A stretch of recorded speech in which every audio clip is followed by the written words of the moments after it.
Jeudi 26 septembre 2024, amis internautes, bonjour, bon réveil matinal. Bienvenue sur Free Matin, votre émission matinale d'information, d'analyse et de divertissement sur ESAE Télévision.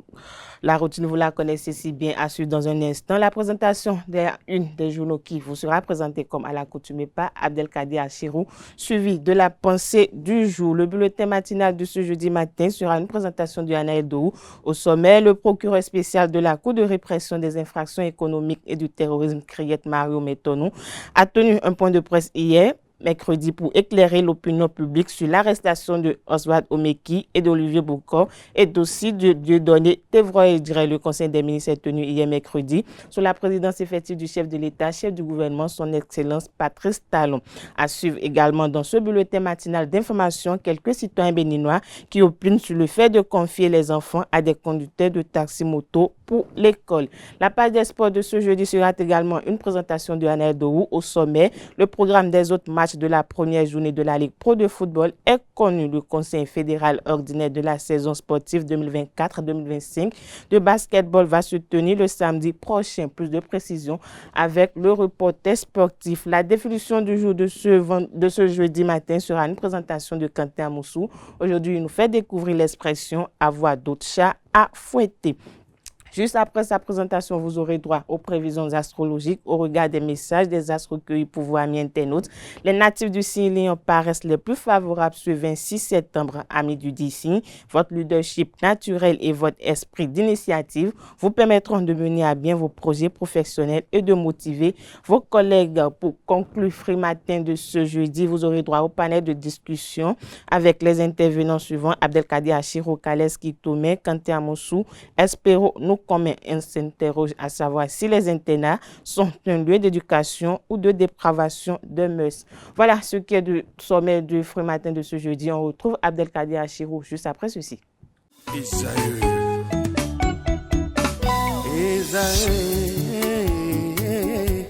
Vous recherchez une école de référence pour une double formation universitaire et professionnelle de qualité? Voici l'opportunité à ne pas rater. L'École supérieure d'administration, d'économie, de journalisme et des métiers de l'audiovisuel ESAE vous offre des programmes d'enseignement en licence et en master orientés vers l'emploi qui font d'elle une référence à travers les filières de l'administration générale et territoriale, l'administration du travail et de la sécurité sociale, droit, diplomatie et relations internationales, administration hospitalière, universitaire et intendance, journalisme et métiers de l'audiovisuel et toutes les filières des sciences de gestion. Une seule adresse: www.esae.bj.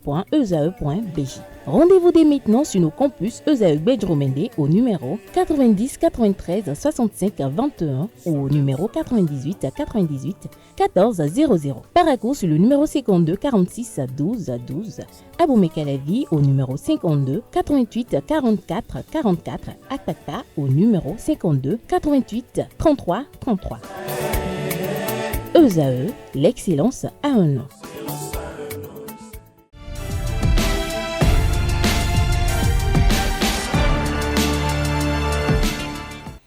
Bonjour chers amis internautes, le quotidien béninois d'information générale et d'analyse, l'informateur ce matin affiche le procureur spécial après la Cour de répression des infractions économiques et du terrorisme criait en la personne de Mario Elom Metonou en manchette. Le canard titre interpellation de Olivier Bokor et de Oswald Omeki. Les informations officielles, le canard fait savoir que des premières investigations, il apparaît que le commandant de la garde républicaine ayant en charge la sécurité du chef de l'État a été entrepris par le ministre Oswald Omeki pour son compte et celui de M. Olivier Bokor à l'effet d'opérer par la force un coup d'État dans la journée du 27 septembre 2024. Ainsi, le procureur spécial près la Cour de répression des infractions économiques et du terrorisme Criette a justifié l'interpellation dans la nuit du lundi 23 au mardi 24 septembre 2024 de Olivier Bokor et de l'ancien ministre des Sports Oswald Omeki. Retrouvez la transcription intégrale des mots du procureur spécial près la Criette à la page 3. On lit également à la une de l'informateur de ce jeudi matin Conseil des ministres de cette semaine, 177 forages prévus dans 3 départements de la partie septentrionale. On lit également à la une de l'informateur de ce matin, rumeur de déguerpissement à Semek-Boudji. Le ministre José Didier Tonato rassure, mais précise. À l'oreille droite, le titre Journal École pour convier les fidèles lecteurs à découvrir dans les colonnes de sa parution les productions journalistiques des étudiants en formation sur les différents campus de l'ESAE, l'école supérieure d'administration, d'économie, de journalisme et des métiers de l'audiovisuel qui a ses campus dans les villes de Cotonou, d'Abomey-Calavi et de Parakou.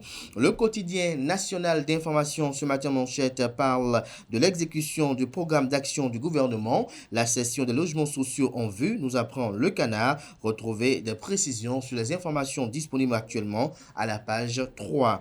Atakora, Donga et Borgou, la réalisation de 177 forages engagés, c'est l'une des décisions qui ont été prises hier en Conseil des ministres sous la présidence effective du chef de l'État et chef du gouvernement, le président Patrice Talon. Fraternité ce matin manchette, arrestation de Olivier Boko et de Oswald Omeki.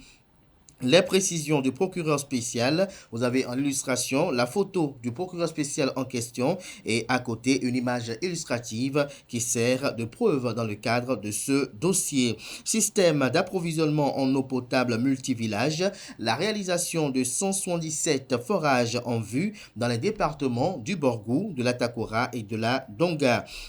Présumé déguerpissement dans le périmètre de site de la STBV à Okunsemé, faux des mesures à visée sanitaire prises pour prévenir les installations irrégulières.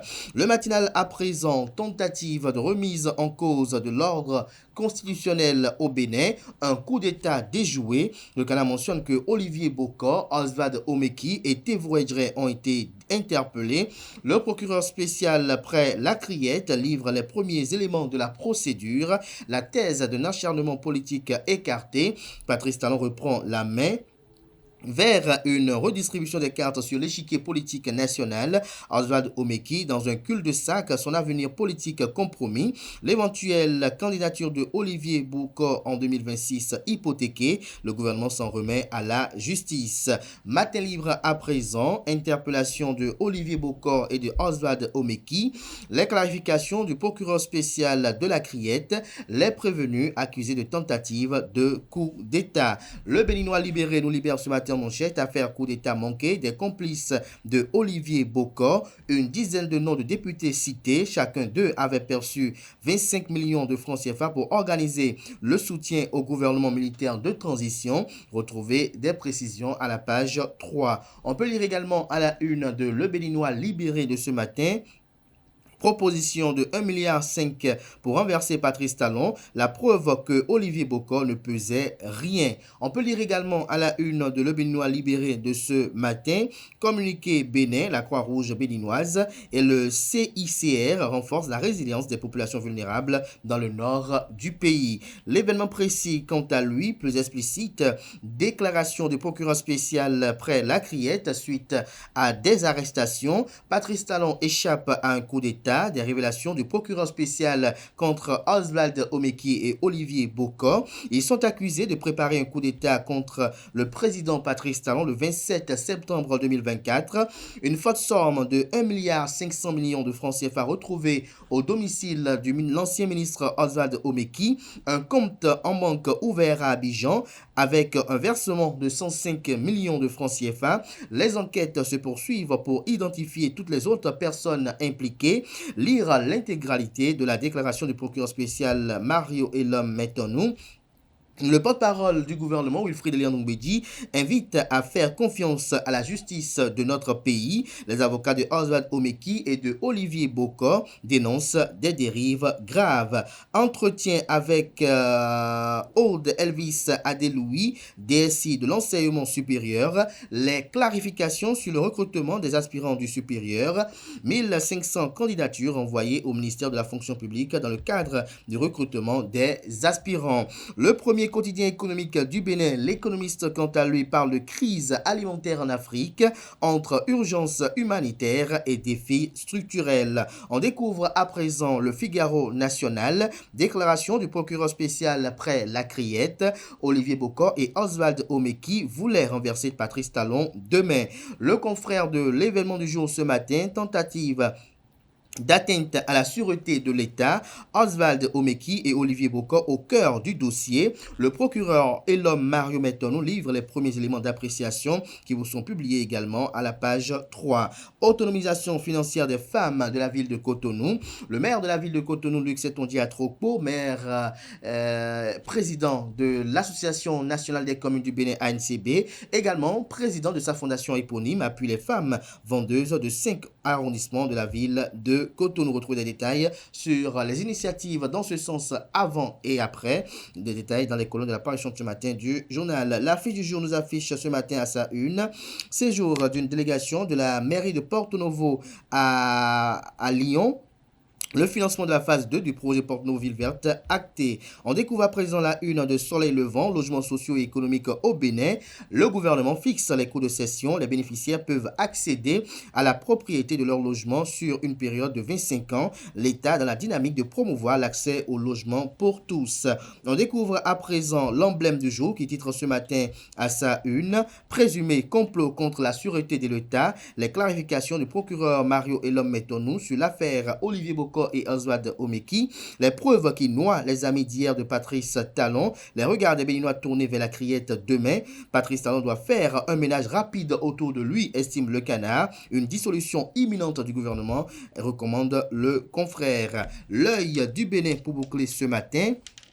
Coup d'État manqué contre Patrice Talon, initié par ses proches collaborateurs. La folie du pouvoir, s'exclame le Canard. Il nous écrit noir sur blanc qu'on sait désormais un peu plus sur l'interpellation de l'homme d'affaires Olivier Bokor et de l'ancien ministre des Sports Oswald Omeki. À travers un point de presse animé dans l'après-midi du mercredi 25 septembre 2024, le procureur spécial après la Cour de répression des infractions économiques et du terrorisme criette, en la personne de Mario Elom Metonou, a dévoilé les motifs de l'interpellation de ces deux personnalités très proches du chef de l'État Patrice Talon. Selon les déclarations du procureur spécial, Oswald Omeki a été arrêté à son domicile par les éléments de la brigade criminelle lorsqu'il transmettait une somme de 1,5 milliard de francs CFA au commandant de la garde républicaine, le colonel Dimon Dieudonné Tévoidier. Retrouver la suite du compte rendu du Canard comme dans d'autres parutions, notamment à la page 4 de la parution du matin de l'œil du Bénin. Voilà l'essentiel à retenir de la présentation de quelques titres parus ce jour dans la presse locale.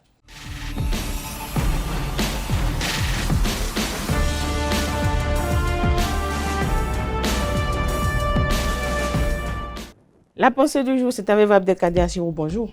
Bonjour, Nansrine Fatoumbi. Vous allez très bien? Ça va? La pleine forme. Ça va. Alors, qu'est-ce que vous nous réservez aujourd'hui comme pensée?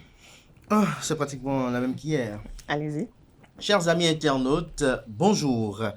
Cessez d'être trop gentil avec les personnes qui ne le méritent pas et sachez que ce n'est pas égoïste de penser à son bien-être.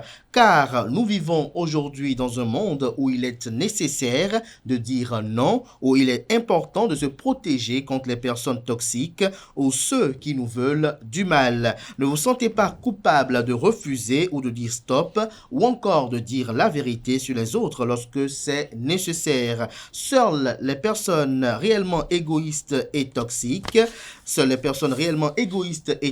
vont vous reprocher d'être égoïste et toxique lorsque vous prenez soin de vous. Les bonnes personnes vous encourageront à le faire davantage car elles veulent votre bonheur. Merci à vous, Abdelkader Achirou, pour cette pensée pleine de leçons qui relève un peu notre quotidien. Alors, un petit commentaire pour nos amis internautes. Le petit commentaire, c'est peut-être de leur faire comprendre que vous savez, il y a ce adage chez nous qui dit avant de balayer la devanture, il faut quand même faire le ménage chez soi-même.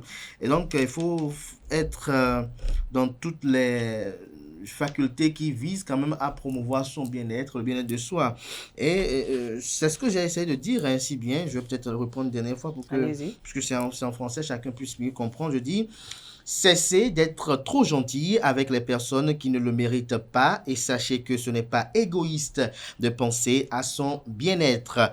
car nous vivons aujourd'hui dans un monde où il est nécessaire de dire non, où il est important de se protéger contre les personnes toxiques ou ceux qui nous veulent du mal. Ne vous sentez pas coupable de refuser, de dire stop ou encore de dire la vérité sur les autres lorsque c'est nécessaire. Seules les personnes réellement égoïstes et toxiques vont vous reprocher d'être égoïste et toxique lorsque vous prenez soin de vous. Les bonnes personnes vous encourageront à le faire davantage car elles veulent votre bonheur.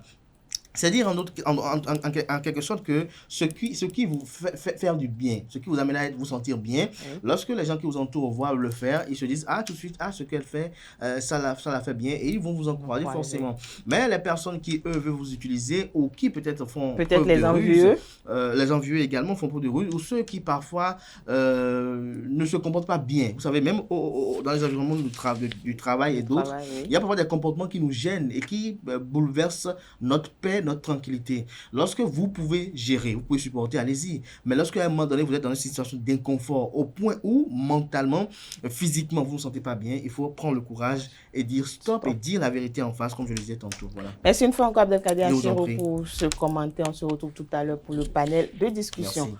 À présent, à Mienteno, je vais convoquer un plateau Anaël Dou pour la page des sports, également pour le bulletin matinal et aussi Kanté Amoussou pour la définition du jour.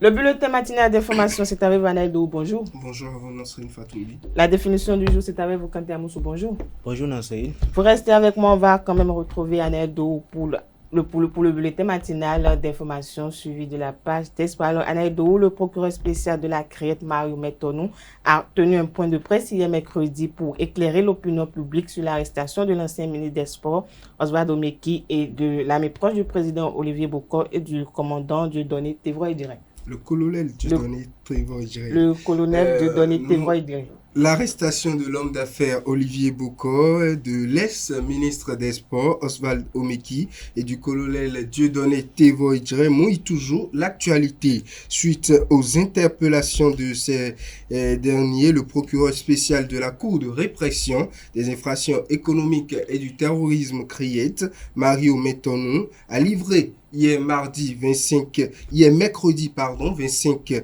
septembre 2024, un point de presse afin d'éclairer l'opinion publique sur les faits qui leur sont reprochés. À ce propos, je vous invite à suivre la substance de sa déclaration, la déclaration du procureur spécial de la CREAT, propos recueillis par Abdelkader Achiro, Quentin Amoussou et Charbel Kanefo.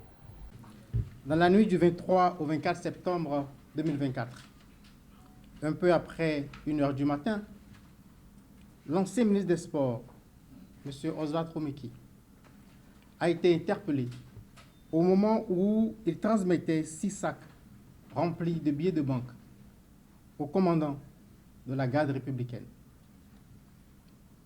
Des premières investigations.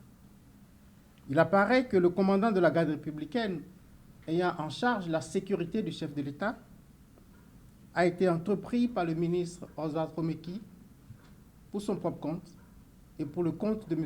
Olivier Bokor, à l'effet d'opérer par la force un coup d'État dans la journée du 27 septembre 2024. C'est dans ce cadre que dès le 6 août, les intéressés ont ouvert un compte bancaire dans les livres de la NCA Banque Côte d'Ivoire au profit du commandant de la garde républicaine. Et la preuve de l'ouverture du compte a été transmise aux bénéficiaires avec un solde initial de francs CFA 105 millions. Pour achever de vaincre la résistance du commandant de la garde républicaine, ils lui ont promis et remis le 24 septembre 2024 en espèces une somme de francs CFA 1,5 milliard. Et cette somme est décomptée en 129 lots de 10 millions constitués de billets de 10 000 francs et 42 lots de 5 millions constitués de billets de 5 000 francs. Cette somme qui aurait été mobilisée par M. Olivier Bokor a été chargée dans un véhicule de type 4x4 de marque Toyota Prado appartenant à M. Oswald Romeki est muni d'une fausse immatriculation. C'est à l'occasion de la remise du dit véhicule et de la somme de 1,5 milliard de francs CFA que la brigade criminelle a procédé à l'interpellation de M. Oswald Romeki et du commandant de la garde républicaine. Dans l'heure qui a suivi, M. Olivier Boucault a été également interpellé par les éléments de la brigade criminelle. L'enquête en cours s'attelle à identifier toutes les personnes impliquées dans ces faits. Je ne manquerai pas, s'il y a lieu, de revenir vers vous pour vous donner de plus en plus d'informations sur l'évolution de cette procédure. Le Conseil des ministres est tenu hier mercredi comme à l'accoutumée sous la présidence effective du chef de l'État, chef du gouvernement, Patrice Talon. La session hebdomadaire du Conseil des ministres s'est tenue hier mercredi 25 septembre 2024, présidée comme à l'accoutumée par le chef de l'État, chef du gouvernement et président de la République Patrice Talon. D'importantes décisions ont été prises. Suivez le porte-parole du gouvernement, secrétaire général adjoint du gouvernement Wilfried Léandre Humbedi, qui fait le point. Sous la présidence du chef de l'État, M. Patrice Talon, le Conseil des ministres s'est réuni ce mercredi 25 septembre 2024 et a débouché sur les décisions que voici. Au chapitre des mesures normatives, ont été adoptés les décrets portant modification des statuts de l'Agence nationale de l'alimentation et de la nutrition et ceux de l'Agence béninoise de sécurité sanitaire des aliments, puis celui portant abrogation du décret numéro 2009-245 du 9 juin 2009 portant création, attribution, organisation et fonctionnement du Conseil de l'alimentation et de la nutrition. Au chapitre des communications, en point 1, contractualisation pour l'élaboration du schéma directeur d'aménagement et de gestion des eaux du bassin du Monokoufo et pour l'actualisation du schéma directeur d'aménagement et de gestion des eaux du bassin de Lomé. Des 4 ensembles hydrographiques catégorisés dans notre pays, seul celui de Lomé dispose d'un schéma directeur finalisé en 2013 et adopté en 2015, soit depuis une dizaine d'années. Il est donc opportun qu'il soit actualisé en vue de la prise en compte des nouvelles orientations intervenues dans le cadre de la gestion concertée des ressources en eau. Par ailleurs, à ce jour, celui du Monokoufo et la portion béninoise du bassin du fleuve Niger n'en disposent pas. En outre, les diligences sont engagées afin de doter la portion nationale du bassin de la Volta du même instrument de pilotage. La réalisation de ces schémas directeurs est nécessaire pour, à terme, favoriser la création d'une agence nationale des bassins hydrographiques, la finalité étant de gérer plus efficacement les ressources en eau du pays en lieu et place d'agences réparties par bassin. En point 2, contractualisation pour la réalisation des travaux de forage d'exploitation à gros débit destinés à l'alimentation des systèmes d'approvisionnement en eau potable multivillages dans les départements du Borgou, de l'Atakora et de la Donga et pour la surveillance et le contrôle des dits travaux. Ces travaux portent en tout sur 177 forages destinés à desservir 47 systèmes d'approvisionnement en eau potable multivillages dans ces départements. Ils viennent renforcer les projets et programmes en cours pour le développement des infrastructures hydrauliques en vue d'atteindre l'accès universel à l'eau potable au Bénin, particulièrement en milieu rural. Dans ce cadre, de nombreux autres lots ont déjà été attribués par appel d'offres, cependant que ceux relatifs aux présents travaux ont été infructueux. C'est donc pour éviter que cette situation compromette l'atteinte des objectifs que le Conseil a autorisé la contractualisation avec divers cabinets et entreprises aux fins de l'exécution diligente des marchés concernés dans un délai de 10 mois. En point 3, approbation des coûts de cession des logements sociaux et économiques. Pour rappel, lors de sa séance du 20 avril 2022, le Conseil des ministres avait déjà validé les critères d'attribution des 10 logements ainsi que les modalités de leur commercialisation. Celles-ci ont, depuis lors, fait l'objet des diligences requises pour stabiliser les coûts de cession. Leur approbation est entérinée par le Conseil en vue du démarrage des opérations de cession dès le dernier trimestre 2024, sous la conduite du ministre du Cadre de vie et des Transports chargé du développement durable. Au chapitre des rencontres et manifestations internationales, il a été autorisé la célébration de la 44e Journée mondiale de l'alimentation et de la 28e édition du Téléfood le 16 octobre 2024 à Zapota, dans le département du Zou, puis la participation du Bénin à l'Assemblée générale du Réseau international des organismes de bassin du 6 au 10 octobre 2024 à Bordeaux, en France, à la 47e session de la Commission mixte FAO-OMS du Codex Alimentarius du 25 au 30 novembre 2024 à Genève, en Suisse. Au chapitre des mesures individuelles, enfin, les nominations ci-après ont été prononcées. À la présidence de la République, chef du cabinet du haut-commissaire à la prévention de la corruption, M. Wassi Gafarou. Secrétaire général du haut-commissariat à la prévention de la corruption, M. Olivier Charles Atindeou. Des citoyens béninois opinent sur le fait de confier les enfants à des conducteurs de taxi-moto pour l'école. En raison de leur indisponibilité ou de la distance qui sépare l'école du domicile, de nombreux parents d'élèves font appel au service des conducteurs de taxi-moto pour transporter leurs enfants.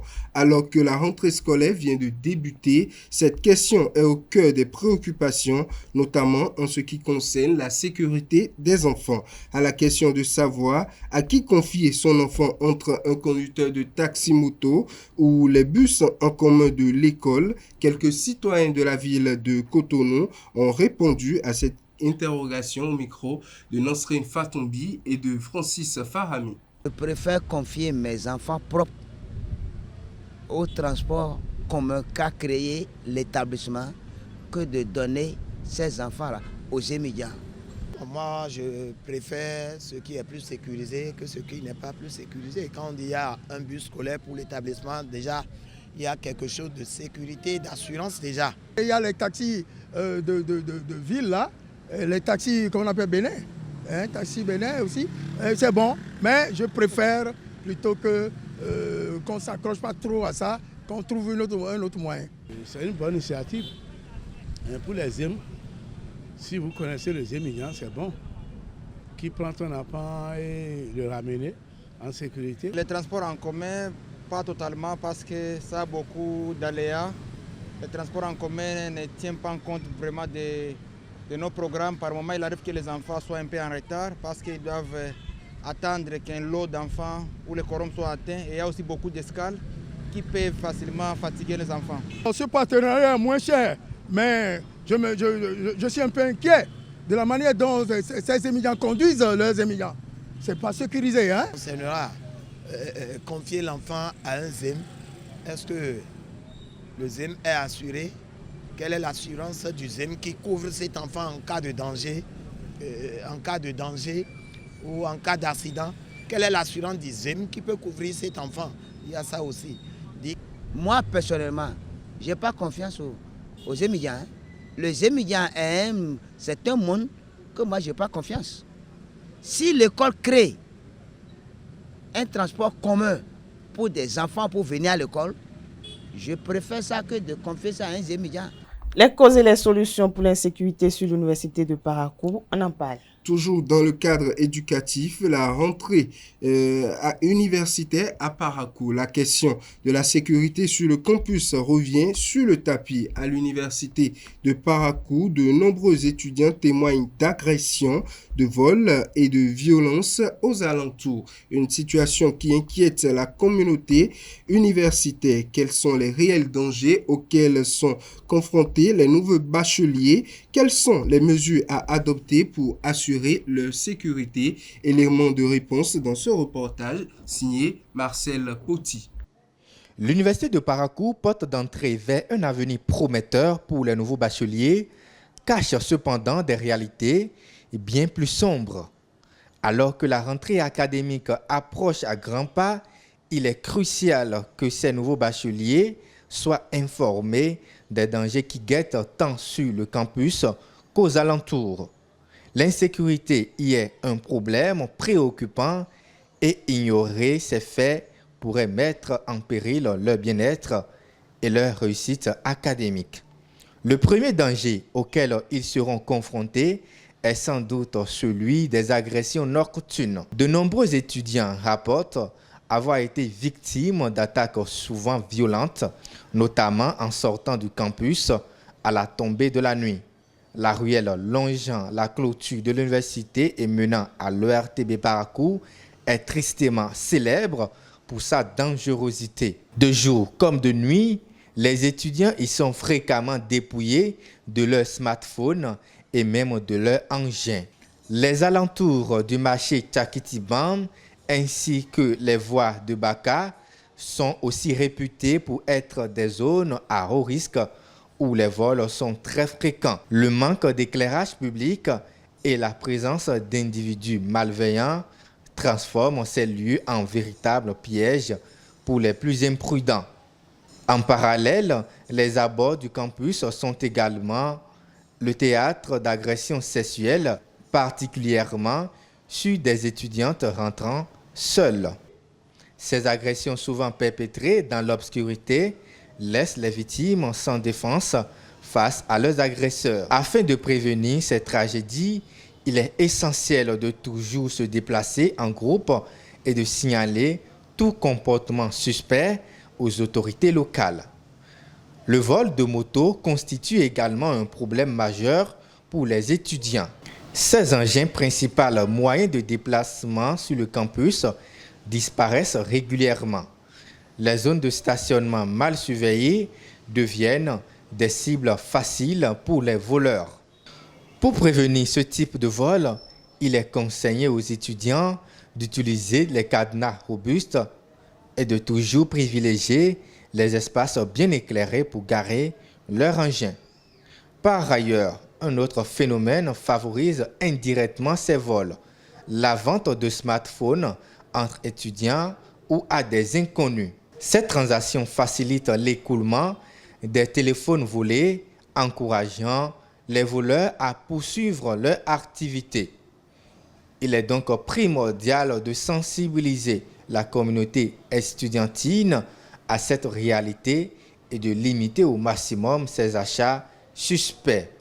Enfin, une menace plus insidieuse réside dans l'influence néfaste de certains gangs étudiants. Ces groupes exercent souvent des pressions sur leurs pairs, les poussant à consommer de la drogue, ce qui peut dégrader l'atmosphère sur le campus et impacter négativement la vie académique. En conclusion, bien que l'université de Parakou soit un lieu de savoir et d'opportunités, il n'est pas exempt de risques. En prenant des mesures simples mais efficaces, telles que éviter les déplacements nocturnes en solitaire, sécuriser ses effets personnels et rester vigilant face aux comportements douteux, les nouveaux étudiants pourront profiter de leur parcours académique en toute sérénité. La prudence est de mise, mais avec vigilance et solidarité, il est possible de transformer cette étape de vie en une réussite éclatante. Le père Arnaud Éric Aguenounon sort un nouveau livre intitulé « Le pouvoir du déni, chronique d'une démocratie assumée ». Effectivement, le père Arnaud Éric Aguenounon, écrivain essayiste, a lancé le samedi 21 septembre dernier son livre intitulé « Le pouvoir du déni, chronique d'une démocratie assumée ». C'était en présence de plusieurs personnalités du monde de la culture comme de la politique. Le reportage avec nos reporters. Le pouvoir du déni, chronique d'une démocratie assumée. Ainsi s'intitule le nouveau chef-d'œuvre du père Arnaud Éric Aguenounon, un livre qui opine sur les réalités de la société béninoise. Cet ouvrage séduit de par son contenu. Le pouvoir du déni, chronique d'une démocratie assumée, avec la préface de Francis Laleyet, publié aux éditions Les Impliqués à Paris en cette année 2024. L'ouvrage est le condensé de 12 réflexions écrites en temps réel, au fil des événements sociopolitiques entre 2016 et 2021, encadrés par des propos introductifs et conclusifs, le tout en 129 pages, accompagné d'une bibliographie.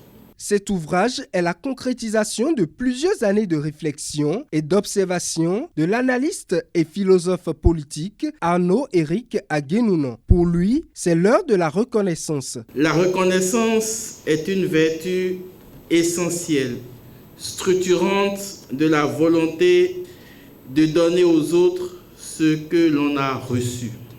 Donner aux autres, à la cité et au monde, ce que j'ai reçu de Dieu et des hommes. Voilà ma motivation. Voilà mon aspiration. Voilà ma vocation. Le pouvoir du déni, chronique d'une démocratie assumée, cet ouvrage est désormais disponible sur le marché pour nourrir les réflexions des uns et des autres. Merci à Vaneldo pour cette présentation du bulletin matinal d'information. On se retrouve juste après ceci pour la page des sports.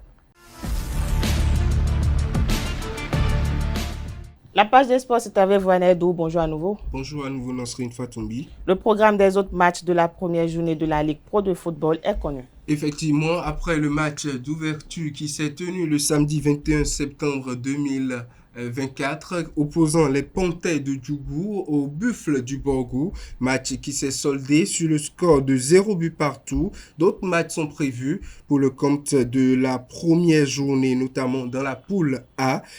Pour le compte du samedi, l'Autopopo affronte Rodio à Grand Popo. Rodio qui est l'équipe de la CNSS Sport Beke Football Club sera opposé à Abeille à Bemberke. Dynamo d'Abomey sera face à Dynamique à Abomey. L'AS Takouné va croiser les crampons avec Boa Football Club à Kandy. Dans le jour suivant, toujours pour cette poule, Dadia Football Club sera face à l'AS Tonnerre à Aplahui. Bani Gansé sera opposé au Cavalier de Niki à Banikwara. Damissa Football Club sera face à Real Sport à Ndali. Espoir de Savalou va croiser les crampons avec Dynamo de Parakou. Dans la poule B, on aura l'AS Cotonou qui sera face à Sitatunga sur le stade de René Pleven de Cotonou. Il y aura croisement de crampons avec entre l'ASPAC, l'association sportive du port autonome de Cotonou, et la Sobemap à Tofo. Dragon de l'Ouémé sera face à l'US Craqué à Porto Novo. La JSP accueille l'AS Police à Pobé. Les Requins de l'Atlantique seront face à Aziza Football Club à l'université d'Abomey-Calavi. L'association sportive de la vallée Omnisport, ASVO, va croiser les crampons avec Adidja à Adjoun. Aïma sera opposé à la JSO, la jeunesse sportive de Ouida. Coton Football Club, le champion en titre, accueille la jeunesse athlétique de Kétou à Ouida. Étoile filante va croiser les crampons avec Avrankou Omnisport. Les matchs vont se jouer notamment à 16h les samedis et dimanches prochains. Également, ces matchs seront les mêmes au niveau des U17. Le Conseil fédéral ordinaire de la saison sportive 2024-2025 de basketball va se tenir le samedi prochain. Le Conseil fédéral ordinaire de la saison sportive 2024-2025 de la Fédération béninoise de basketball aura lieu le samedi 28 septembre 2024. C'est ce qu'a annoncé le secrétaire général de la fédération, Abo Nyongou Sodonou, dans une correspondance adressée aux acteurs de la discipline. Conformément aux dispositions des articles 17-20, alinéa 3 et 33 alinéa 1er des statuts de la fédération, le secrétaire général a convié les principaux acteurs du basketball béninois au Conseil fédéral ordinaire de la saison sportive 2024-2025 prévue pour avoir lieu à Savalou.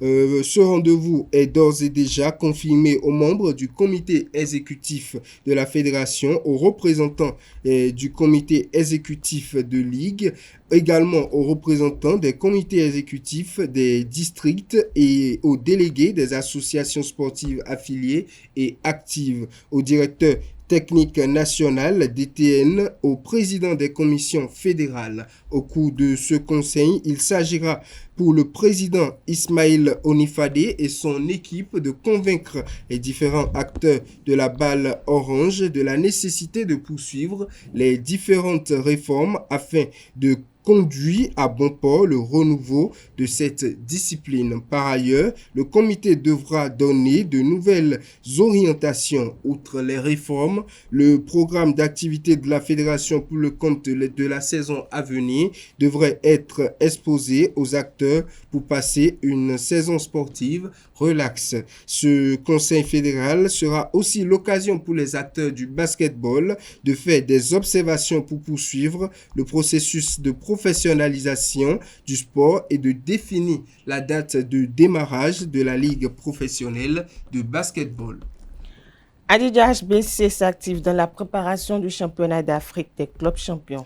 À 2 semaines du démarrage des championnats d'Afrique des clubs champions Maroc 2024, les 3 équipes béninoises engagées sont sur le pont. Immersion dans la préparation de Adidja Handball Club avec Larios Setondé à Diaguino. Adidja Handball Club des forces armées béninoises aborde la dernière ligne droite de la préparation des championnats d'Afrique des clubs champions Maroc 2024. On a commencé très tôt. On a profité des matchs, des phases préliminaires pour corriger des choses, passer sur le match des phases intermédiaires qui ressemblent d'ailleurs à tous les niveaux à la compétition que nous allons faire parce que le type d'organisation est au play-off. À 2 semaines de la compétition, le staff accentue le travail sur les schémas tactiques et systèmes de jeu afin de bonifier le collectif. J'ai des joueurs qui sont physiquement au point. Sur le plan technique, ils sont pas mal. Tactique individuelle, c'est très bon. Mais le plus difficile, c'est le collectif. Chaque joueur veut montrer ce qu'il sait jouer. Ça veut dire que le collectif a disparu. Nous avons évalué tout le long du championnat que notre collectif a pris un coup. Mais aujourd'hui, eux tous, ils ont compris. Nous avons fait des séances vidéo, nous avons expliqué. Ils ont compris qu'il faut affiner forcément le collectif. Et c'est ça la force de Adidja. Le dernier rempart jouant un rôle déterminant lors d'un match de handball, les portiers d'Adidja effectuent des exercices spécifiques pour être au top. Sinon, leur niveau actuel n'est pas mal. Ils sont au top pour pouvoir affronter la compétition. Par rapport aux exercices qu'on fait dans les buts, les réflexes, tout ça là, on a développé plusieurs réflexes pour pouvoir être aguerri à la compétition. Quart de finaliste lors de sa première participation à la compétition en 2023, les militaires nourrissent l'ambition de faire mieux cette année. On était novices, c'était notre début, mais aujourd'hui je pense qu'on est déjà un peu outillés et on sait comment amorcer la compétition pour que nous puissions aller très loin plus que l'année dernière. On est tout le temps ensemble. L'ambiance est bonne, le coach, tout le staff est avec nous, donc on a vraiment le moral haut pour affronter ce qui est à venir. Lors de la dernière édition, nous n'avons pas pu passer en demi-finale parce que nous étions enfants. Mais nous avons passé l'étape d'adolescence au Bénin et nous sommes en train de grandir dans l'apprentissage. Nous n'irons pas rester au niveau des quarts, nous devons passer et étonner. À ses 45e championnat d'Afrique des clubs champions, Adidja Handball Club est logé dans le groupe D en compagnie de l'ASFA du Sénégal, de Wydad Smara du Maroc et de Mechal d'Éthiopie. La compétition va se dérouler du 10 au 9 octobre 2024 au Maroc.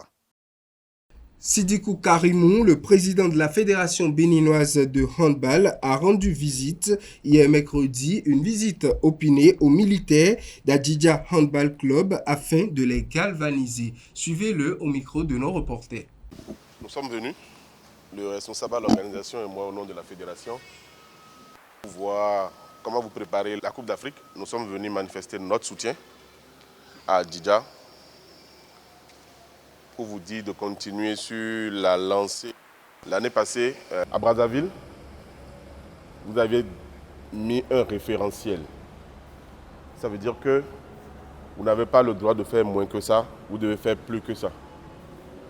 Donc, au niveau de la fédération, nous mettrons tout en œuvre pour vous aider pour ce qui est de notre devoir, pour que vous puissiez faire plus que ce que vous avez fait à Brazzaville. On ne doit plus reculer, on doit avancer à chaque fois. Vous savez très bien que l'évaluation pays dépend du comportement des clubs en compétition africaine. Nous voulons aller à la CAN Rwanda 2026. Nous avons besoin d'être bien évalués, nous avons besoin d'avoir des points, nous avons besoin d'engranger des points pour pouvoir être éligibles. Donc clairement, je vous dis, vous êtes en mission pour le pays, pour nous permettre de nous qualifier valablement pour la Coupe d'Afrique des Nations Rwanda 2026. J'ai l'habitude de dire que chez les seniors, on ne donne pas des consignes. Vous êtes des adultes, vous devez pouvoir travailler beaucoup plus dans la tête. Le haut niveau, ce n'est pas dans le bras. Ce n'est pas dans le défi physique, Anselme. Ce n'est pas l'excès, mais c'est la bonne dose. Et la bonne dose vient de la tête. Donc je voudrais vous encourager et vous dire, mettez la tête à contribution et je sais que vous avez le potentiel. Merci à vous, Anerdo, pour cette présentation de l'actualité sportive. Vous restez avec moi. On retrouve Quentin Amoussou pour la définition du jour, juste après ce jingle.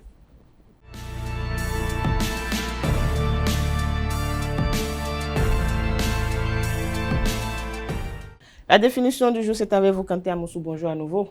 Bonjour, merci. Avoir d'autres chats à fouetter. Effectivement, bonjour à vous, amis internautes. Avoir d'autres chats à fouetter signifie tout simplement avoir des préoccupations plus importantes.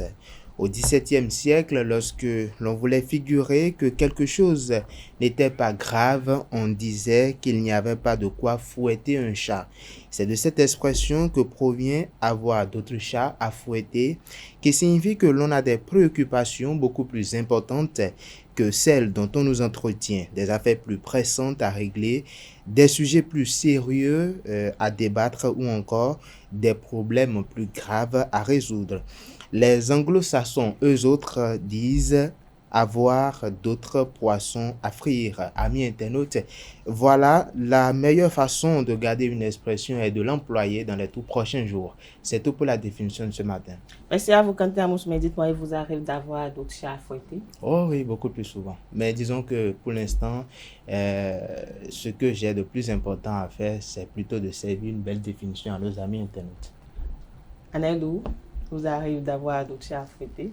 Ça arrive tout le temps. Il faut, lorsqu'on a des occupations et qu'il y a plus important, c'est juste l'aspect de s'occuper du plus important et de délaisser le moins important qui caractérise l'expression. Donc, à nous tous, ça arrive très généralement d'avoir d'autres chats à fouetter. Quand il y a une dispute, par exemple, on dit, bon, j'ai d'autres chats à fouetter pour laisser la dispute et s'occuper peut-être d'un exercice ou de préparer d'autres choses. Daniel Do, lorsqu'il s'agit de suivre un très bon match de football, parfois on est indécis.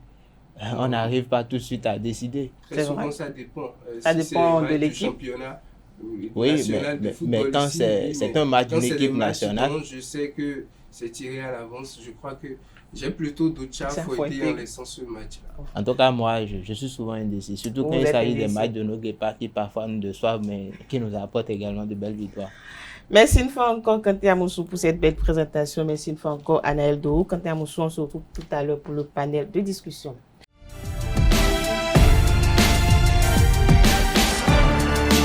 Les prévisions astrologiques sur Frimatin Amientennout à nouveau. Bonjour Bélier, soyez à l'écoute de votre intuition et suivez votre instinct pour prendre les meilleures décisions. En outre, vous pourriez recevoir une promotion ou une proposition de nouveau poste qui vous permettra d'accélérer.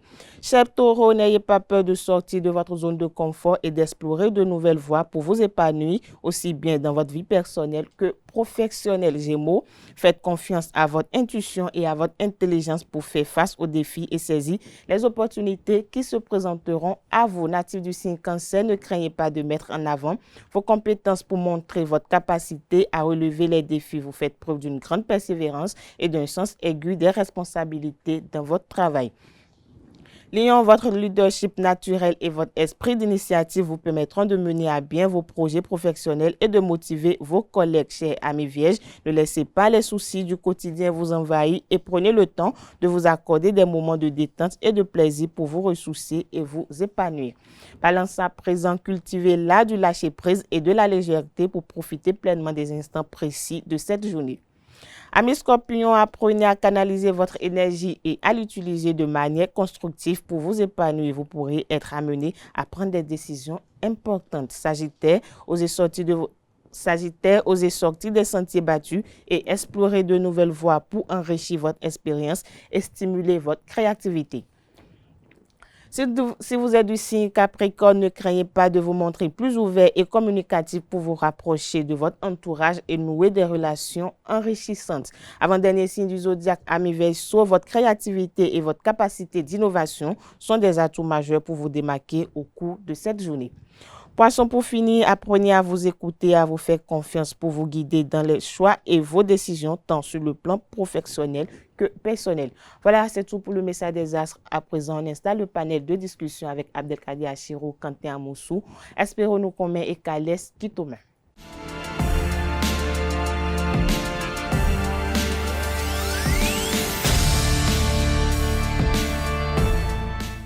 Le panel de discussion, comme je l'ai annoncé à l'entame de cette émission, c'est avec vous, Calès Kitome. Bonjour. Bonjour, Nasrine Fatombi. Bonjour à nous, Abdelkader Achiro. Bonjour à nouveau, Nasrine Fatombi. Bonjour à vous, Espérons-nous Commun. Bonjour. Pour sourire ce matin. Merci. Bonjour à nouveau, Quentin Amoussou. Vous n'avez pas vu mon sourire à moi. Bonjour, Nasrine Fatombi. Le sourire de gars aux petits yeux. Alors, le panel de... Ils ont presque les mêmes teints aussi, donc... Le panel de discussion de ce jour s'intitule Les internats, lieu d'éducation ou de dépravation des mœurs. Abdelkader Achiro, je vais quand même vous poser la première question. Pour vous, c'est quoi la dépravation des mœurs? Bon, est-ce que il serait le lieu ici d'expliquer aux gens ce qu'on a beau mettre dans la dépravation des mœurs. Les mœurs, tout ça, ce qu'on appelle mœurs. Alors, tout ce qui est dépravation de mœurs, c'est tout ce qui est dans ce qui a un caractère déviant qui n'est pas en forme ou en phase avec la morale, la norme en fait. Pour rapidement, parce qu'on n'a pas beaucoup de temps, pour rapidement tomber dans le sujet qui nous unit tout ce matin ici, moi je dis, et déjà dans mes propos hier on a pu le constater, pour moi un internat ça éduque, juste qu'il faut faire le bon diagnostic pour savoir mon enfant, quelle est la pathologie dont il souffre et conformément à ça, dans quel type d'internat je le mets et où je le mets. Et au regard de l'éducation que moi-même j'ai commencé par le donner déjà, dans quel type d'internat l'éducation qui est donnée peut être complémentaire à celle que je lui donne et non cette éducation peut subir quand même une sorte d'antagonisme en fait. Parce que ce que beaucoup de parents ne font pas lorsqu'ils veulent mettre leurs enfants à l'internat, c'est que on cherche à se débarrasser de son enfant. Et il y a beaucoup de parents aujourd'hui qui font ça. C'est-à-dire, on fait des enfants pour les faire. Les enfants, ils grandissent un peu parce que la grand-mère est là pour peut-être les laver, les amener à l'école et autres. Et dès qu'ils ont un peu d'âge, tout de suite là, on les envoie à l'internat parce qu'on estime que bon, on rentre le soir, donc on n'aura pas trop le temps. Mais vous sentez que pour certains parents, c'est une façon de se libérer des enfants. Et même d'autres vous disent, attends telle période, les enfants ils seront à l'internat, les choses plus libres. Donc pour eux, en fait, envoyer les enfants à l'internat, c'est respirer mieux. Je crois que c'est être malade un peu de penser sur ça, parce que lorsque l'internat va foutre en l'air la vie de ces enfants-là, on va estimer que les internats n'éduquent pas, alors qu'en réalité, vous-même, vous n'avez pas effectué votre suivi. Je crois que hier, dans les échanges, Calès Kitome avait eu à mentionner quelque chose de très important, c'est qu'il est permis les visites parentales dans les internats, que ce soit de façon hebdomadaire, de façon mensuelle, les visites parentales sont permises. Mais au-delà de cela également, il y a des horaires qui sont permis, qui sont dédiés, qui sont dédiés au coup de fil des parents. Et je crois, pour l'internat que moi j'ai fait, je crois qu'il y avait au moins 3 combinés. Les numéros sont donnés aux parents pour qu'à tout moment, les parents puissent appeler et entendre la voix de leurs enfants. Et avec une certaine réglementation, parce qu'il ne s'agira pas pour qu'un parent appelle son enfant et que, bon, lui seul, pour les 3 heures de temps ou 4 heures de temps où les parents doivent appeler, passe tout le temps à parler avec son enfant. Non, je crois que c'est une durée de 30 minutes. Et les enfants, il leur interdit d'utiliser le téléphone à l'internat parce que les enfants, eux, en principe, sont venus là pour éduquer. Ça dépend de l'internat. Moi, au moment où je faisais l'internat, on était en relation avec d'autres enfants d'autres internats, où soit certains étaient dans l'internat catholique où, par exemple, à leur niveau à eux, le téléphone était permis. Mais jusqu'on leur reprenait ça, je crois le lundi, je crois le week-end, on laissait ça pour échanger avec les parents, mais le lundi, on leur reprenait ça. Comme d'autres, c'était interdit. D'autres étaient dans des internats, par exemple, je ne vais pas donner la ville pour faire de la mauvaise publicité à cet internat, par exemple, où eux, pendant les congés, ou même les week-ends, ils pouvaient sortir pour dire ils vont se coiffer. Alors que nous, par exemple, le coiffeur venait à l'intérieur nous coiffer.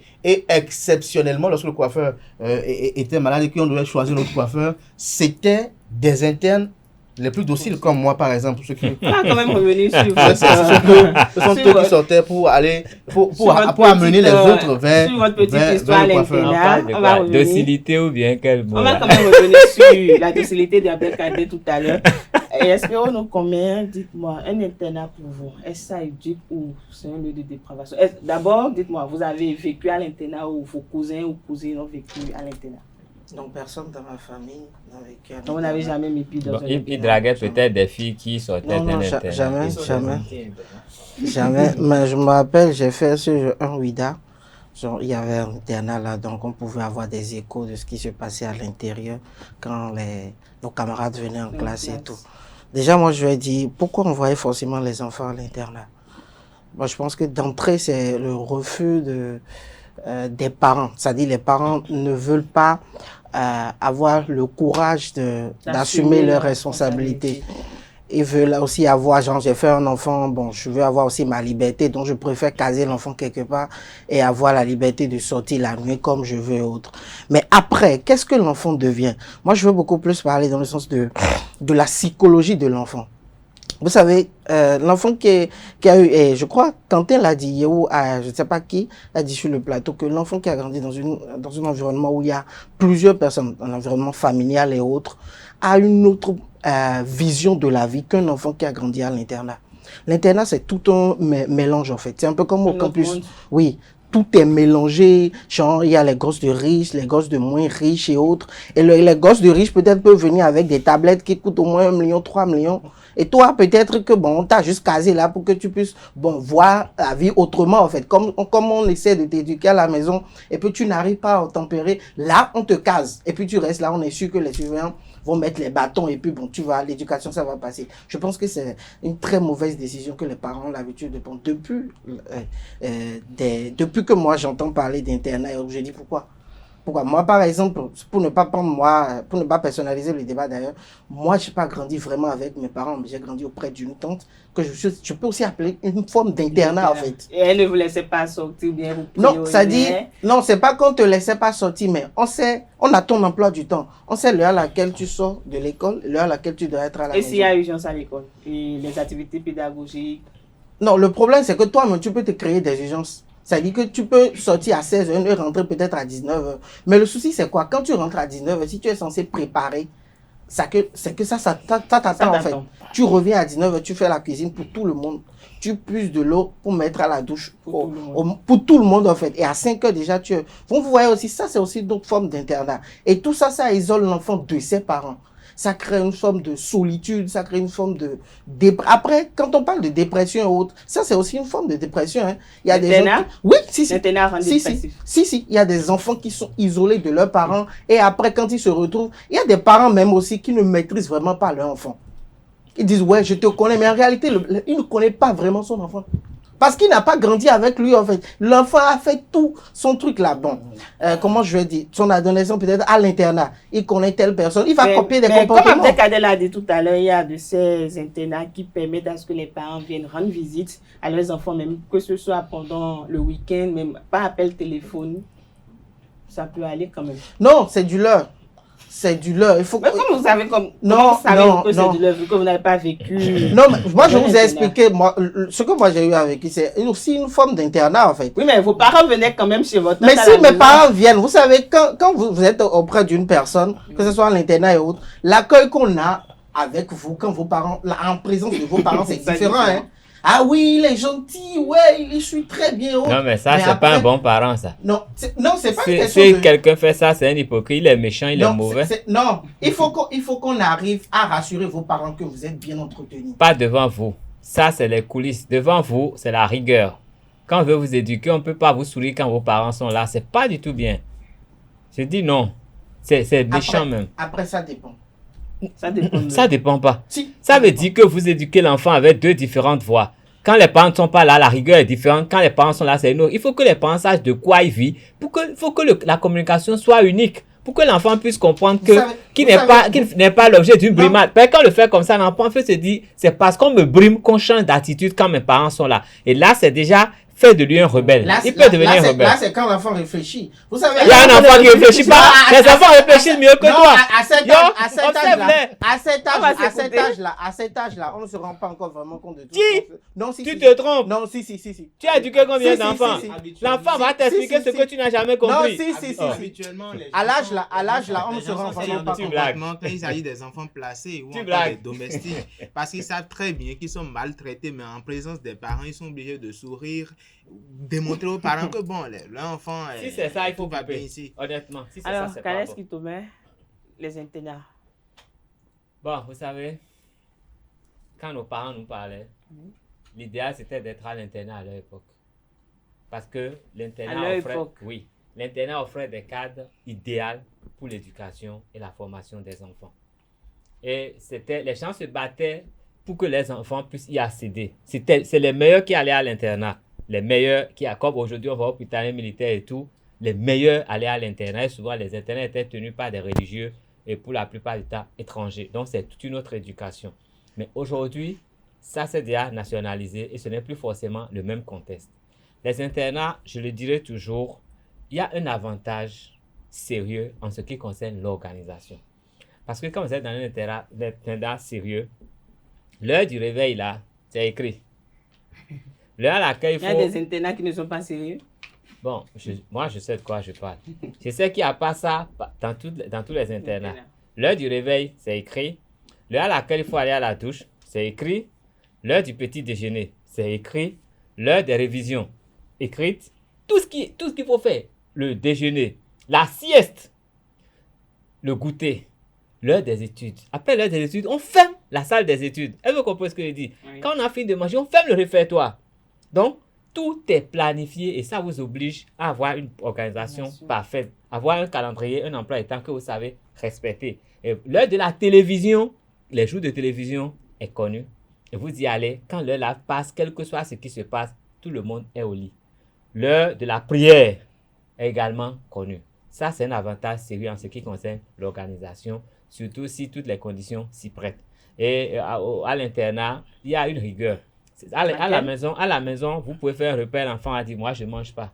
Mais à l'internat, il n'a pas le choix. Il ne mange pas, il reste à jeun. Après, il y a des parents, si ce jour tu dis que tu ne manges pas, c'est autre chose. Hein. J'ai dit, non, ce n'est pas toujours. Mais il y a des parents chez qui c'est possible. Mais à l'internat, ce n'est pas possible. Encore qu'il y a des parents qui apportent tellement de provisions que leurs enfants peuvent ne pas manger ce qui se fait à l'internat. Donc là, eux-mêmes, ils sont déjà en train de biaiser. Eux-mêmes, ils sont en train de... Non, ils sont en train de biaiser l'éducation parce qu'ils ont confié l'enfant, ils ont mis l'enfant dans une moule. Et eux-mêmes viennent encore tordre le cou à la rigueur qui s'y trouve. Il y a des parents qui ne rendent même pas visite à l'internat. Non, c'est des extrêmes. Mais il y a une chose. Il y a des enfants, il y a des enfants qu'on case je crois, pendant 9 mois. Et ça dit, c'est mais après c'est 9 rare. mois. Normalement, là, Non, c'est rare. C'est après 9 mois. Non, C'est après normalement, 9 la mois congé, que on l'enfant- renvoie, on vit l'internat. Non, attendez, Et c'est il y a après des 9 contrôles mois. pour ça. Non, C'est après 9 mois que ce n'est l'enfant... pas sérieux, cet internat. Les parents même ne sont pas sérieux. Quand il y a congé, on vit l'internat. Et le jour du retour est connu. Les gens viennent visiter et on profite même pour faire le ménage. On vient désinfecter l'internat, tout. Et quand on revient, l'internat est comme neuf. Mais il y a un danger dans cette affaire d'internat. Quand vous placez votre enfant à l'internat, votre enfant, il est pratiquement absous des tâches ménagères. Oui, parce qu'il y a beaucoup d'internats où il y a des gens qui viennent faire le ménage. Le ménage que les internes font, c'est sommaire. Il y a des gens qui sont payés pour faire le ménage. Il y a des gens qui sont payés pour laver la vaisselle. Il y a des gens qui sont payés pour faire... Donc, si l'internat n'offre pas cette possibilité, votre enfant est déconnecté de tout ce qui est tâches ménagères. Il y a des internats où on les oblige à les faire de façon cycliste, mais il y a des internats où ils ne le font pas. Donc, quand ils sortent de cet internat, c'est qu'ils ne savent rien faire à part aller à l'école, revenir, étudier, jouer au ballon. En même temps, si vous voulez donner une éducation religieuse à votre enfant, c'est difficile de le placer dans un internat.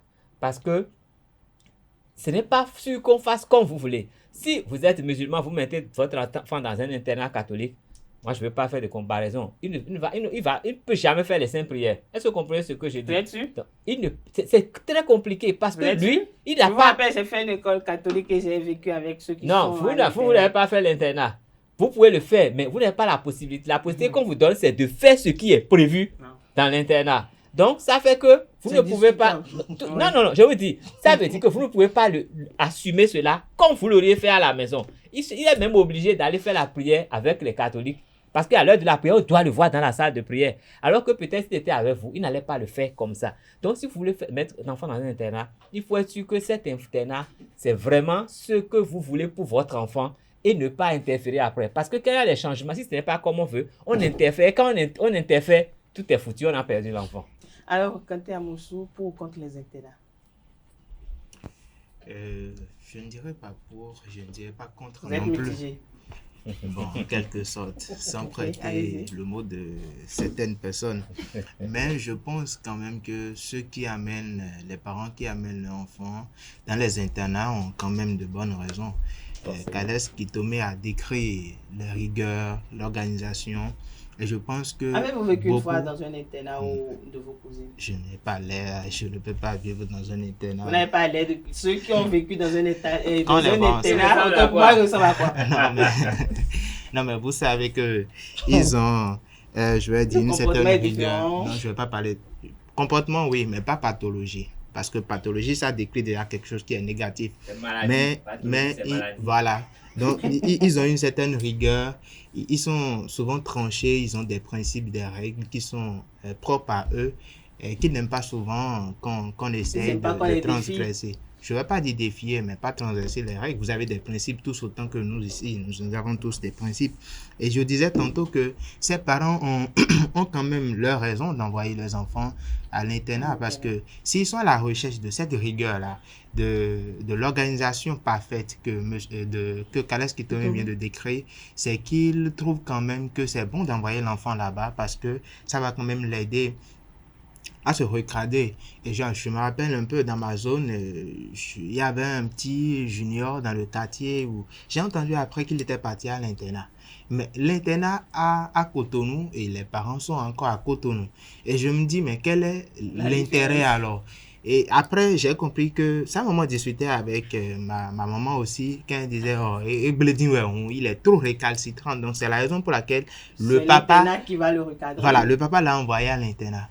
Au final, il est revenu. Je ne sais pas ce qu'il est devenu. Mais si tant est que arrivé là-bas au retour, il a su vraiment comprendre que bon, il faut quand même respecter certaines choses, tout ce que les parents disent. Il faut, enfin, si après son retour, il a quand même pu retrouver, je vais dire, les comportements normaux d'un garçon de son âge, c'est que l'internat a servi à quelque chose. Et je pense qu'il y a également d'autres raisons, comme la qualité de l'enseignement. Il y a pour certaines écoles où les parents estiment que l'enseignement elle est de bonne qualité, et leurs enfants doivent aller forcément là-bas. Maintenant, dans ce cas d'espèce, ils font comment s'ils sont vraiment à distance, s'ils sont très loin de l'école? Ils sont obligés d'envoyer les enfants à l'internat. Je pense que c'est l'une des raisons qui pousse certains parents à envoyer leurs enfants à l'internat. C'est vrai que j'ai eu affaire pour ma dernière année au secondaire, la terminale. J'ai fait une école où il y avait... Pardon? Un internat. La terminale, c'est au lycée, c'est pas le secondaire. Je peux me tromper. Non? C'est au secondaire. Bon, en quelque sorte, c'est le secondaire. Le secondaire, je pense que c'est la 6e en 3e et le lycée, c'est de la seconde en terminale. Non, le 6e en 3e, c'est le premier cycle. C'est pas affaire de Togo. On parle français là. Quand tu es au lycée, c'est que tu as le BPC. Allez au ministère de l'enseignement supérieur, au ministère de l'enseignement secondaire, technique et la formation professionnelle. Le secondaire au Bénin, c'est la 6e en terminale. Maintenant, le lycée, c'est ceux qui sont au Togo. Lorsque vous allez, on dit que vous êtes aussi lycée. Voilà. Alors, je vous ai laissé parler, mais j'ai gagné encore un de plus. Alors, je disais tantôt, et je les ai vus, c'est très rapidement, vous venez de me donner la parole. Non, pas du tout, je regarde le autant que vous.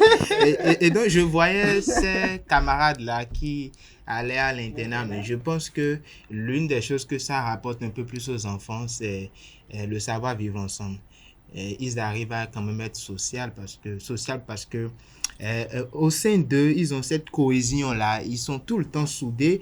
Et si l'un ne fait pas les exercices, c'est que il faut forcément que tous ensemble, ils trouvent le moyen, non pas forcément le couvrir, mais qu'ils trouvent forcément le moyen de lui expliquer que bon, voilà, tu fais ci et ça, et puis tu parviens à ce résultat-là. Donc, tu peux facilement faire ton exercice. Parce que pour eux, si jamais l'un d'entre eux n'a pas la moyenne, c'est tout l'internat qui a le souci. En tout cas, ce sont les élèves de cette classe-là qui ont de soucis. Parce qu'ils se disent entre eux, non mais il faut forcément que nous tous là, et je me rappelle un peu, quand lors des devoirs ou encore on finit les trimestres et ils se rendent compte que eux tous ils ont au-delà de 12, ils sont contents. Et ben voilà, au moins. Et puis quand les professeurs viennent aussi, mais tous ceux qui sont à l'internat dans la salle vous voyez un peu, donc ça apporte beaucoup de choses. Ça peut être également un lieu de dépravation. Espero l'a dit, je ne vais pas reprendre ces mots, mais je pense qu'il y a autant de bien à l'internat que de mal. Alors, Abdelkader, pour vous qui avez vécu à l'internat, est-ce que selon vous, les internats d'aujourd'hui et celles d'hier, si je peux me permettre de m'exprimer aussi, sont toujours pareils?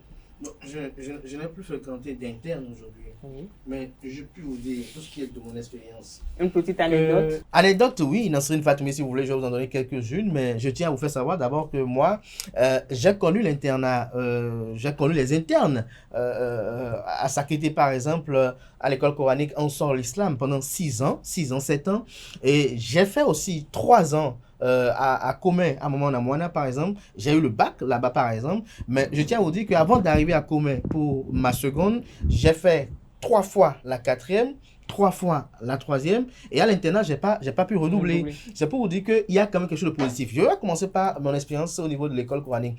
Je pense que pour moi, les internats sont de véritables écoles de vie. Parce que là-bas, vous rencontrez des professionnels de l'éducation. Parce que pour la plupart, c'est des gens qui côtoient des enfants de diverses origines, de diverses éducations et qui ont, la vocation de mettre cet enfant-là dans leur moule. Pour ce qui est de l'internat coranique, pour ce qui est spécifique avec eux, chez eux, ils sont pas flexibles sur leur éducation. Au niveau de l'école moderne, j'ai fait le constat, il y a beaucoup de quêtes de mercantilisme parce qu'à Sakété, non seulement il y avait Ansar l'Islam, mais il y avait aussi Markaz, qui avait aussi son internat et on fréquentait aussi les internes de là-bas.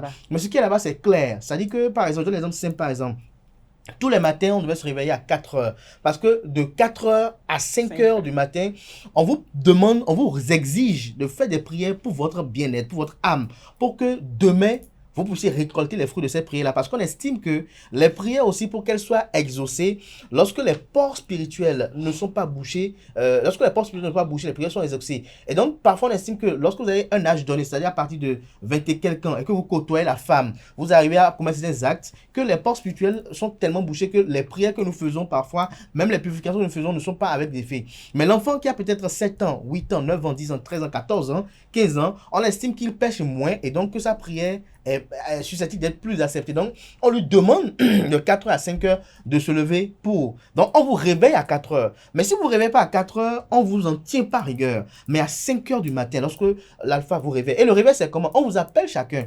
Vous entendez, moi, c'était quoi dire? Jawad, Salim, vous appelle un à un. Lorsque vous appelle comme ça, vous devez répondre. Lorsque vous répondez, vous devez vous réveiller. Si vous ne vous réveillez pas, après 20 minutes, l'alpha demande par exemple à l'un d'entre vous de prendre la chicotte parce que c'est là l'alpha. Vous voyez l'éducation chez nous. Lorsqu'on est par exemple, nous sommes nous 4 ici, nous sommes dans l'intérêt que... Même dans toi. Non, je me rappelle, nous on aimait même dormir à la belle étoile. On mettait une natte dehors et tout le monde était allongé sur la cour, on dormait comme ça. Bon, il y avait des nattes là-bas. Il y avait des nattes. On était à Sakété, là je parle des années de 2005 même à l'époque, 2005-2004. Donc on est sur la natte et la femme dit bon va les réveiller. Mais lorsque Quentin prend le bâton, il peut frapper tous ceux qui sont là pour qu'ils se réveillent de leur sommeil. Personne ne doit porter un coup à Quentin, personne ne doit faire pour le reposer parce que Quentin est venu sous l'autorité de Calais qui est peut-être l'alpha. Donc, c'est respecté comme ça. Donc, à un moment donné, ça devient même des instants de réveiller le compte. Donc, quand on me réveille, je fais tout de suite à me réveiller pour dire ah, Alpha, est-ce que vous n'avez pas vu, ils ne sont pas encore réveillés? On dit ah, ok, prends le bâton, on va les réveiller. Donc, on profite comme ça. Si tu m'as fait ça aujourd'hui, demain. Donc, chacun faisait la veille pour voir est-ce que l'autre sera réveillé à temps. Donc, ceux qui étaient des amis réveillaient l'autre pour dire arrive toi en même temps. Tu sais que tu as offensé Espero, il va se réveiller. Donc, fait que à 5 heures, généralement, tout le monde est debout.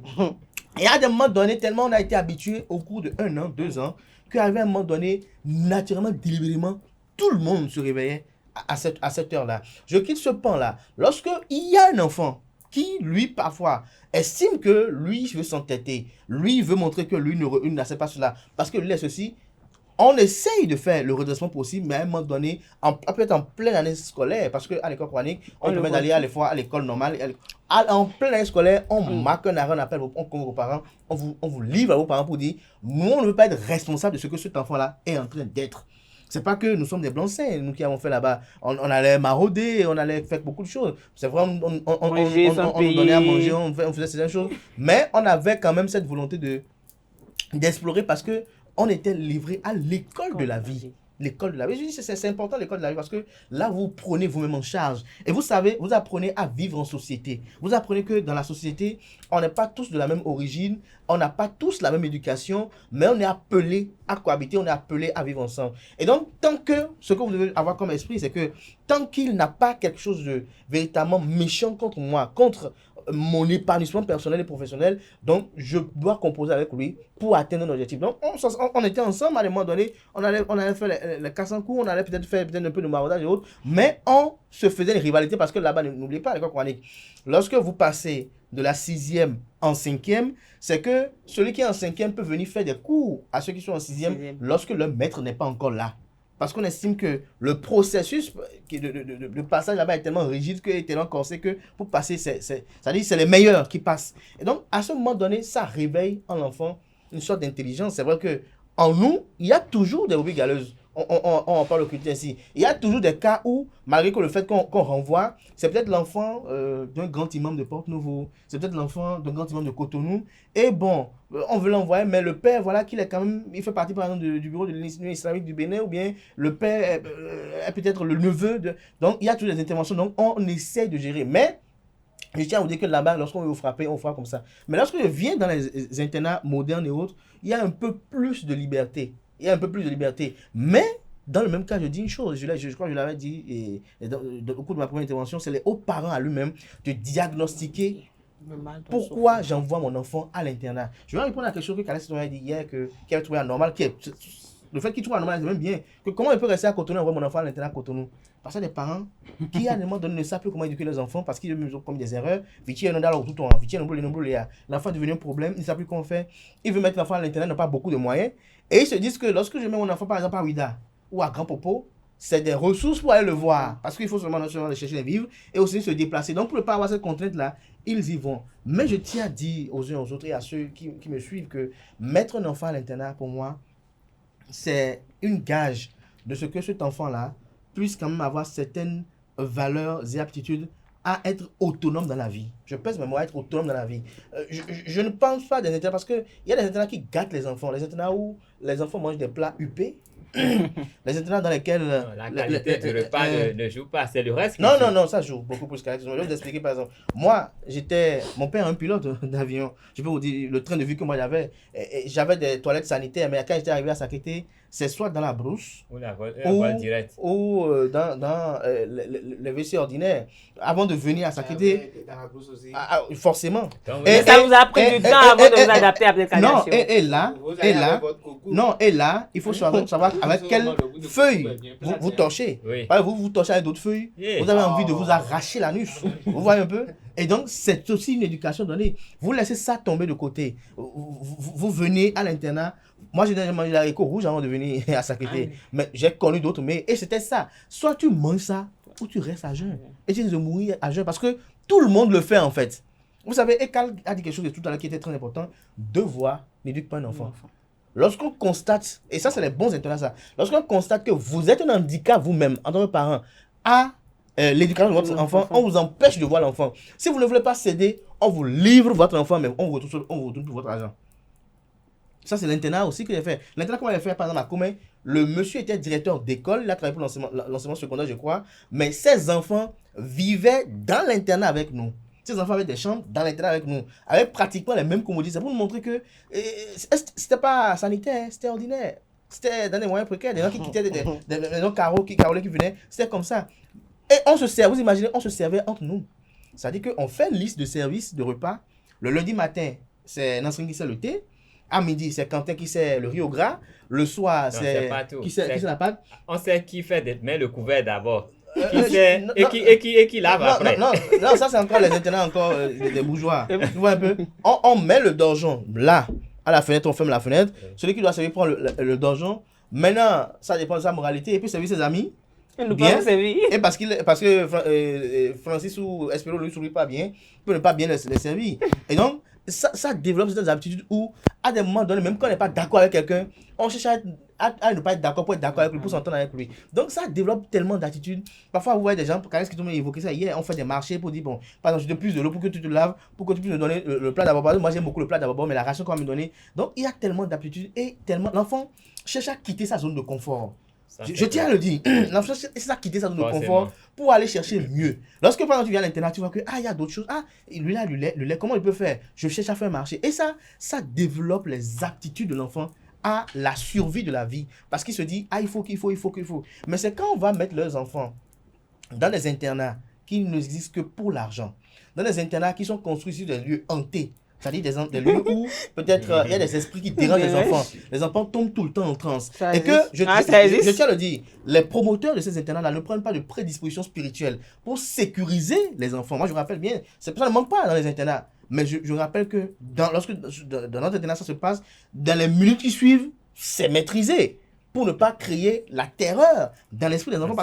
Et la psychose, voilà. Les enfants sont dans divers horizons. Et vous savez, autant on est ici, une mouche nous pique, on n'aura pas la même réaction sur le corps. Donc, il y a tout ça là qui vous amène, et c'est un corpus. Maintenant que moi, je fréquentais, les vendredis soirs, c'était une activité personnelle. Et les samedis soirs, on vous oblige tous à suivre le journal de 20h. Et vous imaginez à l'ONTB, sous Yaya à l'époque, le journal de 20h, c'était une édition de 1h30. Et vous êtes obligé de suivre ça.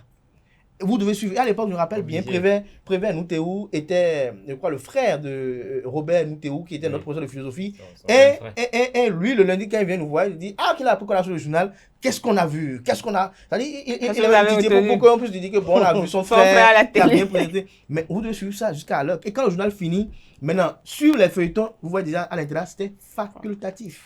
Mais vous voulez voir sur le feuilleton, vous allez dans vos dortoirs. On ne veut pas voir le garçon dans le dortoir des femmes, on veut voir les femmes dans le dortoir des garçons. Mais c'est pas pour ça qu'on vous refuse, qu'on ne peut pas vous voir, peut-être jouer les petits amoureux, mais on vous voit vous embrasser, vous allez dehors. On vous voit faire certaines choses, vous allez dehors. Et quand on dit vous allez dehors, c'est que vous êtes viré. On vous voit dans une bagarre, c'est que vous allez dehors. Donc, il y a de l'entraide. Le puits est là pour tout le monde, on va puiser de l'eau ensemble. Donc, les matins déjà, à 5h30, quand on est réveillé déjà pour s'apprêter pour aller à l'étude, à 6h, avant de revenir à 7h pour le petit déjeuner pour aller en classe, vous allez voir tout le monde est déjà autour du puits, on puise de l'eau. Je me sens pas bien, tu me dis déjà plus de l'eau. Ok, tu puises de l'eau, mais tu me donnes un peu de tapioca. C'est-à-dire, on apprend déjà que dans la vie, et c'est ça la vie en fait, non, pas l'entraide. La vie est faite de concessions.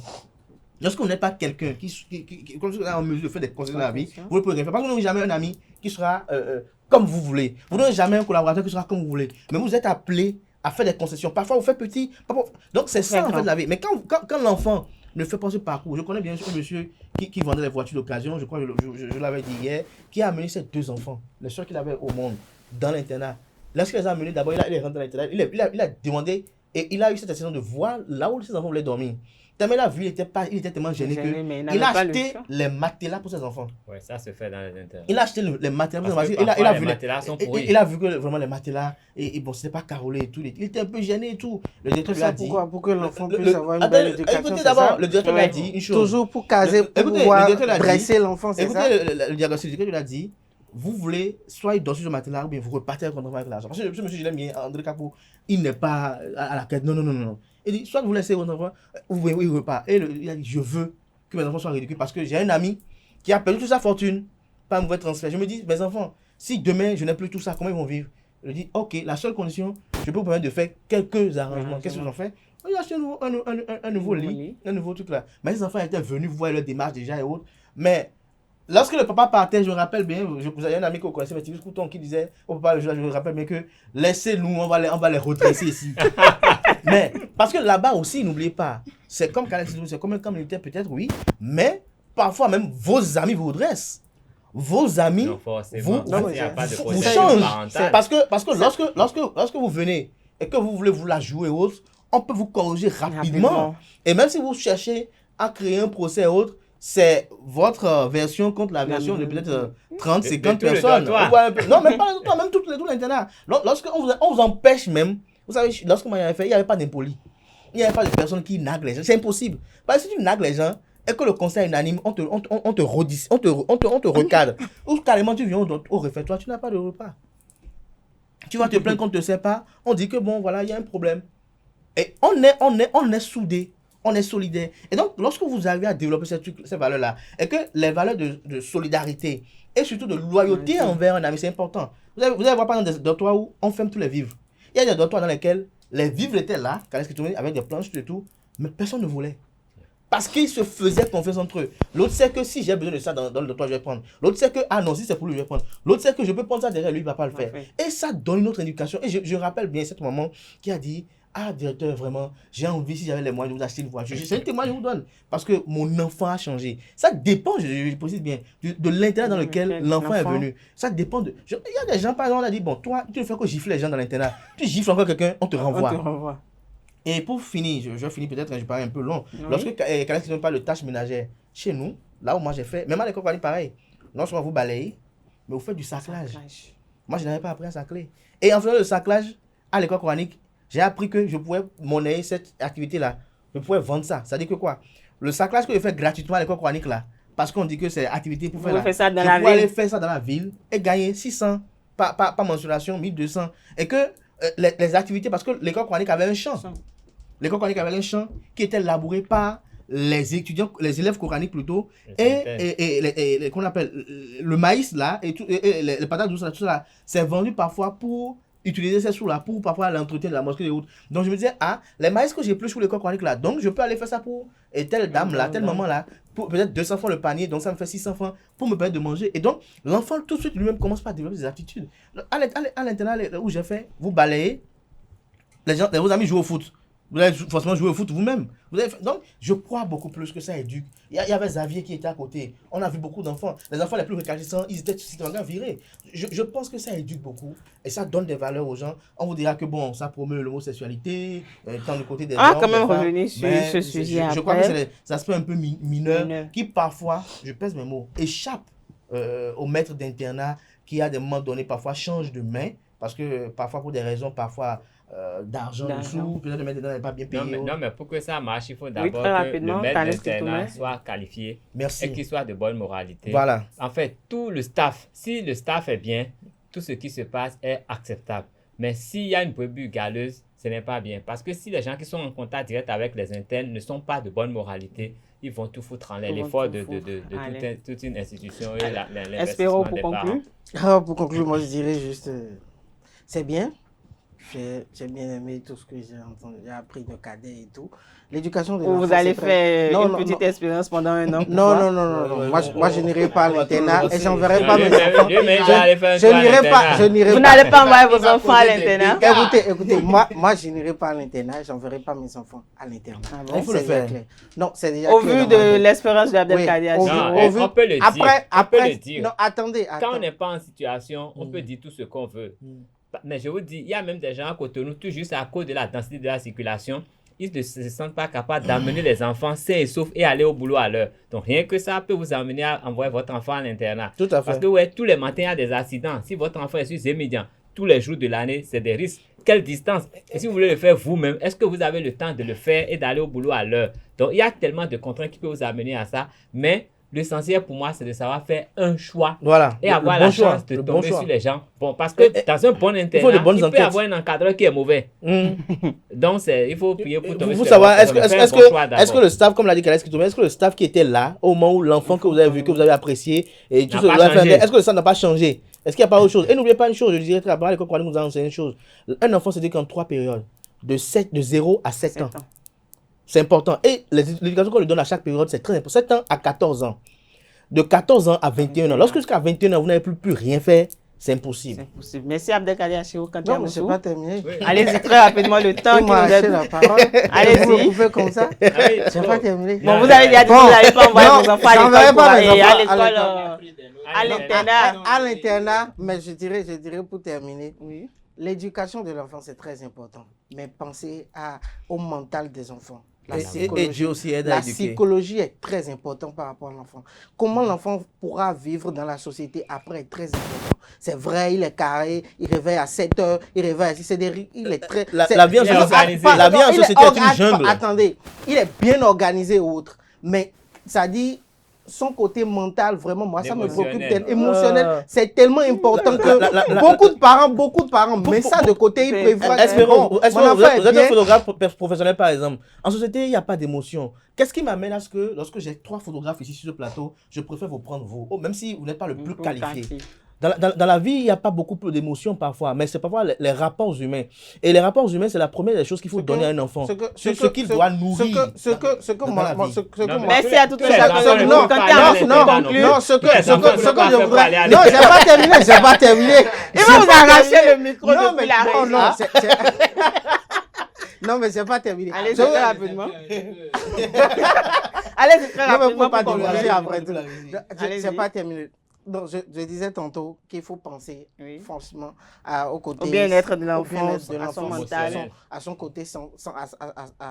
côté mental, c'est très important. Parce qu'après, c'est vrai, ils sont très intelligents et tout ce qui va avec, mais psychologiquement, ça ne va pas. Je pense que tout est dit. Enfin, on a tous approuvé qu'il y a de bonnes choses à l'internat, aussi de mauvaises choses, mais après tout, quand même, il n'y aura pas un directeur d'école qui va fuir avec les vivres des élèves des cantines scolaires, de l'huile de riz. Les premiers jours de l'internat, on fait de bons repas aux enfants, Un mois après, ça change. La sauce devient moins épaisse. Oui, mais c'est mieux. Mais disparaître complètement avec le riz, l'huile et tout. Les haricots avec charançon. Alors que c'est... Les haricots ça a été mangé avec charançon. Peut-être que ce n'est pas toujours visible. Pas forcément au sud. Les chansons, là, honnêtement. Non, mais il y en a. Ça, c'était les échos qu'on avait. Merci à tout chacun. J'ai vu mon frère revenir de Parakou. Il était tellement élancé, mais j'ai dit, toi, tu as mangé que des chansons là-bas. En plus, c'est ça, de bonne qualité alimentaire. Merci à tout chacun de vous. Merci Abdelkader Achirou pour ce partage plein d'émotions. J'ai quand même failli pleurer tout à l'heure. Merci une fois encore, Kales Kitoumé. Espérons-nous quand même. Merci vous qui refusez d'envoyer vos enfants à l'école, à l'internat. Pas à l'école. l'internat. Oui, c'est aussi l'école. Merci une fois encore, Quentin Amoussou. Merci aussi à vous, amis internautes, qui aussi prend fin ce matin de ce jeudi matin. À Tifa Olafa vous donne rendez-vous demain matin pour le même plaisir.